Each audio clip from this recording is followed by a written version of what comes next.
लेकिन जब वो यूँ मेरे सामने आया, ये अभी भी मेरी हालत है, वो उसको मैं याद करता हूँ ये सीन, तो मेरे साथ बड़े बड़े जो है ना वो किस्से होना शुरू हो जाता है। अस्तगफिरुल्लाह इन्नल्लाह गफूरुर रहीम।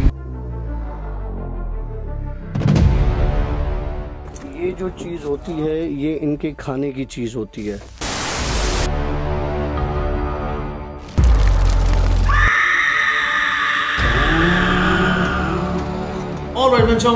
Welcome to yet another the Bhoot show और द भूत शो की एक और खतरनाक स्टोरी के साथ मैं हूं आशी और हमारे साथ मौजूद हैं वही डॉक्टर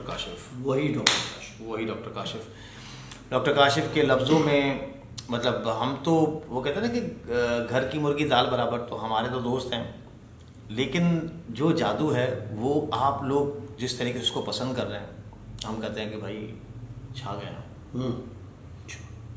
थैंक यू। अच्छा ही लगता है कि मतलब तारीफ कम होती है। बहुत अच्छा है, जितनी हो रही है बहुत अच्छी हो रही है। ज़्यादा करें तो डॉक्टर साहब को और ताकत मिलेगी।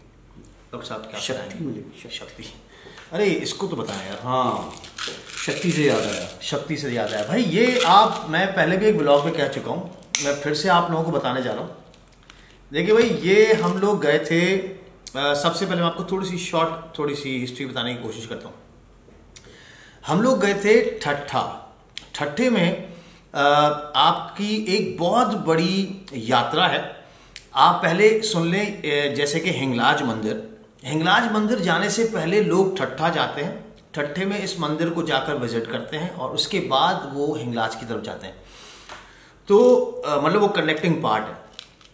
तो हम लोग गए थे ठट्ठे वाले मंदिर में, वहाँ पे हमारे पुजारी साहब से मुलाकात हुई थी और उन्होंने बहुत अच्छा हमें प्रोटोकॉल दिया, रिस्पेक्ट दी। हम लोगों ने उस मंदिर का व्लॉग बनाया था। आशी डेली व्लॉग्स के चैनल पर जो है आपको वो व्लॉग नज़र आ जाएगा।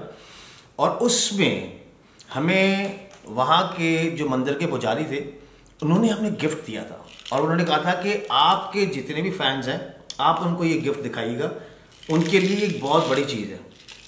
ये देखिएगा, शायद आपको ये छोटे छोटे से ये जो दाने हैं इसको कहते हैं माता जी के ठुमरे। ये देख रहे हैं, ये कहते हैं माता जी के ठुमरे।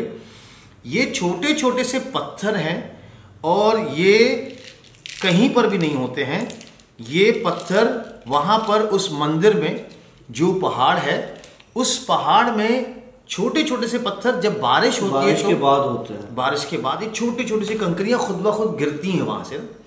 तो हमें वहाँ के पुजारी साहब ने ये हमें दिया था और ने कहा था कि आप हमारे जितने भी दुनिया में मतलब इंडिया, पाकिस्तान, बाहर जितने भी हमारे व्यूवर्स हैं जो हिंदू कम्युनिटीज़ हैं, अगर उनको ये चीज़ें चाहिए तो आप इनको दे दीजिएगा। तो मैंने ये संभाल के रखे अभी तक। आप वो व्लॉग देखिएगा, उस व्लॉग में आप लोगों को सारी डिटेल्स मिल जाएंगी। आप उन डिटेल्स को कंप्लीट करें और फिर आपको ये ठुमरा, एक ठुमरा, हम भले वो आप अमेरिका में हैं कहीं पर भी, हम आपको एज अ गिफ्ट करके भेजेंगे। हैं मेरे पास बहुत कम, इसलिए पहले आइए पहले पाइए वाली बात है। लेकिन आपने उन सारे रूल्स को, उस सारी पॉलिसीज़ को आपने वो करके और उसके बाद आप मुझे मैसेज करेंगे कि हमने ये सारी चीज़ें कर दी। तो प्लीज़ अगर आप इंटरेस्टेड हैं तो ये आपका हो सकता है। वेल डॉक्टर साहब, स्टोरी भी चलते हैं। हमारी एक व्यूअर है इंडिया में, उन्होंने अपने नेबर्स का एक छोटा सा किस्सा बताया था, तो वो मैं आपको बताता हूँ। उन्होंने बताया कि हमारे घर में एक पड़ोसन आई हुई थी, हमारी नेबर आई हुई थी, जिसे हम आंटी कहते थे। तो वो आपस में जिस तरह से लोग बैठते हैं और किस्से करते हैं और फिर कभी कभी जिन्नात का जिक्र आ जाता है, कभी किसी चीज़ का आ जाता है, तो वो आपस में जिन्नात का जिक्र कर रहे थे। तो इन्होंने कहा कि मेरा भी दिल हुआ और मैं भी जाके उनके साथ बैठ गई। तो हम उसे जो है वो फुप्पो करके बुलाते हैं। तो वो बता रही थी कि अपने वालिद का किस्सा।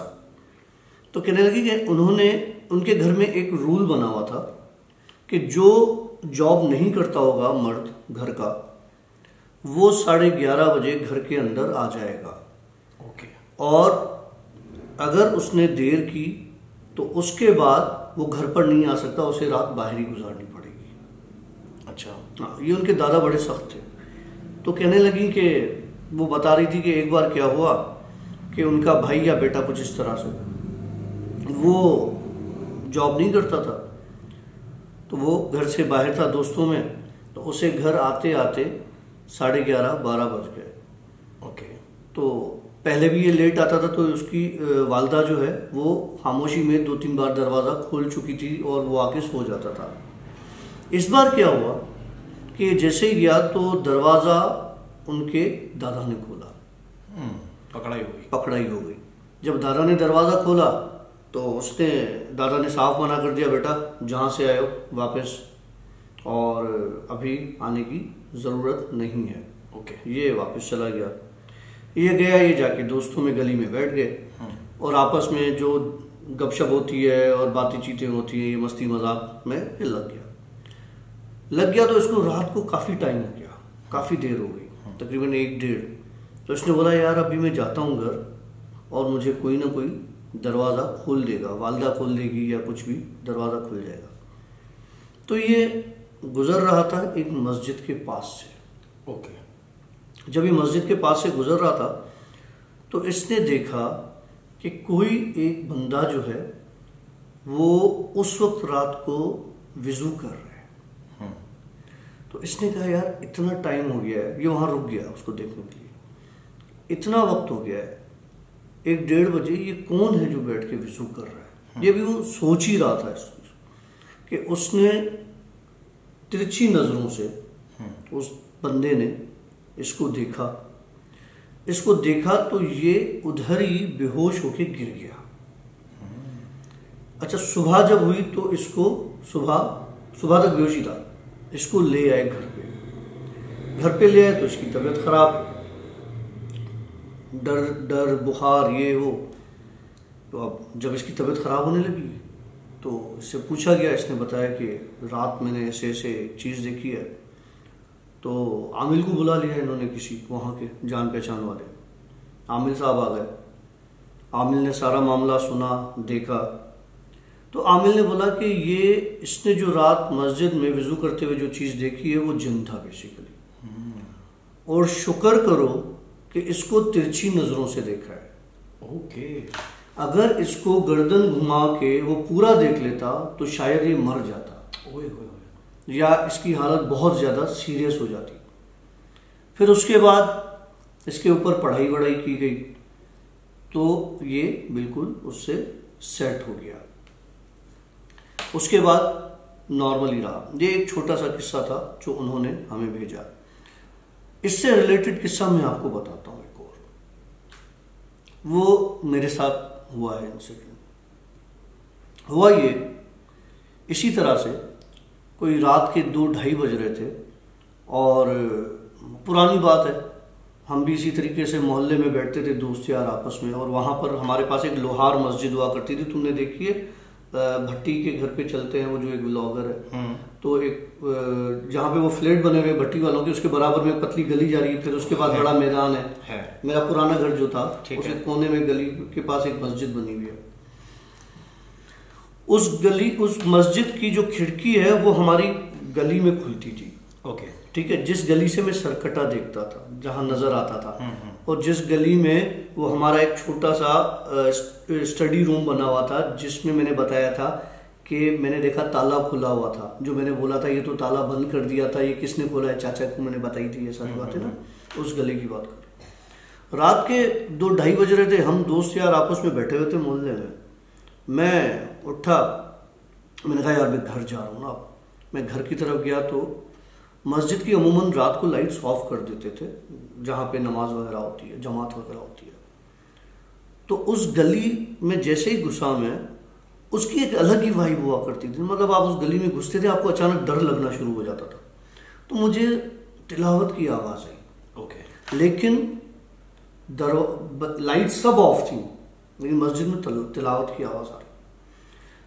अच्छा, वो एक छोटा सा कंपाउंड होता था जिसमें बाइक्स खड़ी होती थी, उसके बाद एक और पतली गली आती थी, फिर उसके बाद मेरा घर आता था।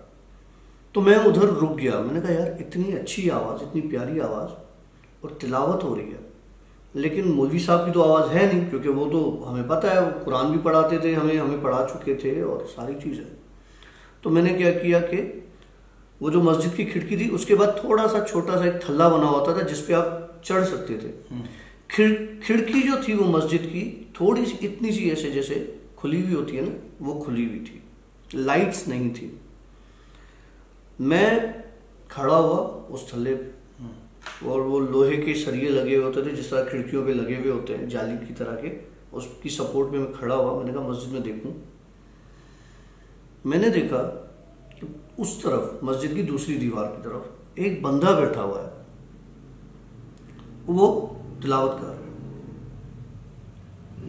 चेहरा उसका नजर नहीं आ रहा था मुझे, लेकिन मुझे ये पता था कि बंदा बैठा हुआ है, आवाज आ रही है, तिलावत चल रही है। मैं उसको पहचानने की कोशिश कर रहा था। अच्छा, वो नजर आ रहा था? नजर आ रहा था, लेकिन वो अंधेरा था मस्जिद में तो उसका चेहरा विजिबल नहीं था। और हम दोस्त यार अपने मस्ती मजाक वाले होते थे, कभी किस मूड में होते थे, कभी किस मूड में होते थे। मतलब ऐसे लग रहा था जैसे अंधेरे में कोई बैठा हुआ है। ओके। मैं खड़ा हुआ उसकी तरफ देख रहा था तो तिलावत रुक गई। रुकी और ऐसा लगा एक स्पीड में हवा आई है खिड़की की तरफ। वो जैसे यूं हवा आई मेरे सामने आके उसका चेहरा खड़ा हो गया। बज़ाहिर उस वक्त उसका चेहरा बहुत खूबसूरत था, बहुत नूरानी था, लेकिन जब वो यूं मेरे सामने आया, ये अभी भी मेरी हालत है, वो उसको मैं याद करता हूँ ये सीन तो मेरे साथ बड़े बड़े वो जो है ना वो किस्से होना शुरू हो जाता है। और जब मेरे सामने आया अचानक उसकी शक्ल बदल गई। उसका चेहरा इतना खतरनाक हो गया कि मेरे हाथ से छूटे और मैं ग्रिल से हाथ निकल गए और मैं नीचे गिर गया। वे एक चीज अचानक है, गिर गया, वहां से उठा और घर की तरफ दौड़ा। अब उस कंपाउंड से घर हार्डली 10 सेकंड का भी नहीं है, 5 सेकंड का भी नहीं है, भागो तो 5 सेकंड बहुत है। मुझे ऐसा लगा कि मेरा घर ही नहीं आ रहा, किसी ने मेरे पांव बांध दिए हों, मैं भागूं, मैं गिरूं, जैसे तैसे करके मैं घर में घुसा। दरवाजा बंद हुआ करता था, उसको बजाना पड़ता था, कोई आके दरवाजा खोलेगा, दरवाजा बजा रहा हूं, कोई दरवाजा ना खोले। वो चीज आई मेरे पास, वहां पे आके मेरे सामने खड़ी, लेकिन उस वक्त वो डरावनी शक्ल में नहीं आया, क्योंकि वो उसको अंदाजा हो गया कि ये डर गया है, ठीक है, मर न जाए। उसको ये अंदाजा नहीं था, ये पता नहीं क्या क्या देख के बैठा हुआ है। तो मेरे सामने आके वो बड़ी प्यारी सी खूबसूरत सी शक्ल में खड़ा हो गया। मुझे कंधे पे हाथ रखा। जब उसने मुझे कंधे पे हाथ रखा मुझे ऐसा लगा मैं जमीन से लिफ्ट हुआ हूं। उसकी हाइट बहुत बड़ी थी और मैं उसके चेहरे के बराबर आ गया। अब सोचो, बड़ी हाइट का बंदा, मैं उसके चेहरे के बराबर आ गया। गली में सिर्फ एक छोटा सा बल्ब जल रहा है, उस वक्त पीले बल्ब जलते थे। मुझे कहने लगा, आज देख लिया है, आइंदा जो भी हो इस तरह यहां पे इस वक्त खड़े होके अंदर नहीं देखना। ओके। मैंने कहा समझ गया, समझ में आ गई मुझे बात। छोड़ दिया उसने मुझे। मैं दरवाज़ा बजाया बजाया बजाया बजाया 15-20 मिनट के बाद दरवाज़ा खुला। मैं गया, ठंडा पानी निकाला फ्रिज से, सर पे उंडेला, जाके लेट गया, लंबे लंबे सांस लेने लगा कि ये क्या करूं। तो मेरी मरहूम वालदा ने पूछा कि क्या हुआ। मैंने उनको बताया ये हुआ है। तो कहने लगी तुम्हें 1000 बार बोला है। वो मुझे हमेशा मना करती थी कि देर से नहीं आया करो, क्योंकि वैदत कॉलोनी में जो मुझे औरत टकराई थी जो बाइक पर मुझे कहने लगी कि मुझे रोड तक छोड़ के आओ, अनवर विलास के पास। हाँ, और मुझे रोड तक छोड़ के आओ, तो वो तो कासमाबाद का किस्सा था। तब भी मुझे वालदा कहती थी कि तुम्हें बोला है कि रात को नहीं लेट आया करो। फिर गोरा कब्रिस्तान वाले ग्राउंड पे जो सीन हुआ था मेरे साथ, तो अम्मी ने मुझे तब भी बोला कि मैंने तुम्हें मना किया है कि रात को इतनी लेट नहीं आया करो। मतलब एक टाइम होता है हर चीज़ का। बहरहाल मैं रिलैक्स होकर सो गया। दूसरी रात फिर हम बाहर बैठे हुए थे। अब देर हो गई, अब मेरा दिल करे मैं घर जाऊं नहीं जाऊं। दोस्त एक एक करके उठ के जाने लगे और मैं बैठा रहा। तो एक दोस्त ने बोला तू बैठा हुआ क्यों है? मैंने कहा यार ये मामला है और अब मुझे समझ में नहीं आ रहा मैं क्या करूं, मुझे डर लग रहा है ना। मैं डरता वैसे नहीं हूं, लेकिन उसने मुझे वार्न किया है। तो कहने लगा अच्छा 2 मिनट रुक, मैं आ रहा हूं। वो दोस्त मेरा शॉर्ट हो गया, वो भाग गया। वो मुझे नहीं पता कि वो भाग गया या उधर ही मौजूद था। 2 मिनट के बाद वो वापस आ गया। बोला चल मैं तुझे छोड़ के आता हूँ। मैंने कहा मुझे और क्या चाहिए। मैंने कहा चल, मैंने कहा रुकना यार 2 मिनट। बोला हाँ हाँ कोई मसला नहीं, तू आ जा, तू घर जब तक दरवाज़ा नहीं खुलेगा मैं खड़ा हूँ तेरे साथ। ये मुझे लेके आ गया, कोई कुछ नहीं था, बिल्कुल रिलैक्स होके आ गया। मैंने दरवाज़ा बजाया, ये मेरे साथ खड़ा था। जब दरवाज़ा खुला, जब मैंने पलट के इसको बोला कि तू जा, तो ये पीछे नहीं था। ओके, मतलब ये वही थे। ये वही था कि ये डर गया है, अब इसको मैं घर तक पहुंचा के आता हूँ। अच्छा, उस वक्त आपकी एज क्या थी? उस वक्त मेरी एज होगी 14 या 15 ईयर्स, मतलब स्कूलिंग की। तो तकरीबन उस वक्त भी आपकी हाइट हो गई तकरीबन 5 साढ़े 5 तो हाँ हो हाँ गई इतनी तो। तो उसने फिर आप जब उठा, मतलब उसने ऐसे नहीं उठाया, उसने मेरे शोल्डर पे हाथ रखा था और मैं लिफ्ट हो गया था ऐसे। पर मतलब वो उस 5 साढ़े 5 उसकी हाइट कोई होगी मेरे ख्याल से कोई 10.5-11 फीट का होगा। ओके ओके ओके, कुछ भी हो सकता है भाई। तो ऐसी चीज़ों के साथ मतलब अगर आप अकेले निकलते हैं रात के टाइम पर, आपका ऐसा कोई सामना हो जाता है, तो बेबाकी के साथ इस तरह मत किया करें। कभी कभार ये चीज़ें गले में आ जाती हैं। हाँ तो ज़्यादा डेढ़ होशियार बनना नहीं चाहिए ना। वेल आई होप कि आपको आज की स्टोरी अच्छी लगी होगी, और अगर अच्छी लगी है तो लाइक कीजिएगा, अगर समझ में नहीं आई तो डिसलाइक कर दीजिएगा, कोई इशू नहीं है। वो सुनने से पहले ही डिसलाइक कर देना। तो ये है कि कीप सपोर्टिंग अस, हमें आपकी तरफ से बहुत सारा प्यार चाहिए। अपने सोशल मीडिया प्लेटफॉर्म्स पे हमारे इस वीडियो के लिंक को शेयर करें ताकि हमारे चैनल पे लोग और आएँ। बहुत सारे लोगों को भी पता ही नहीं है कि यहाँ पर डॉक्टर काशिफ जैसे वर्सटाइल स्टोरी टेलर्स हमारे पास मौजूद हैं। तो वेल, अब ये आप लोगों का, आपके ऊपर एक जिम्मेदारी छोड़े जा रहे हैं कि आप लोग हमें किस तरीके से सपोर्ट करते हैं। हम आपसे लेंगे इजाज़त, कल मिलेंगे इंशाल्लाह एक नई स्टोरी के साथ। फिलहाल हमें दीजिएगा इजाज़त। सैया बाय, अल्लाह हाफ़िज़। अस्तगफिरुल्लाह इन्नल्लाह गफूरुर रहीम। ये जो चीज़ होती है ये इनके खाने की चीज़ होती है।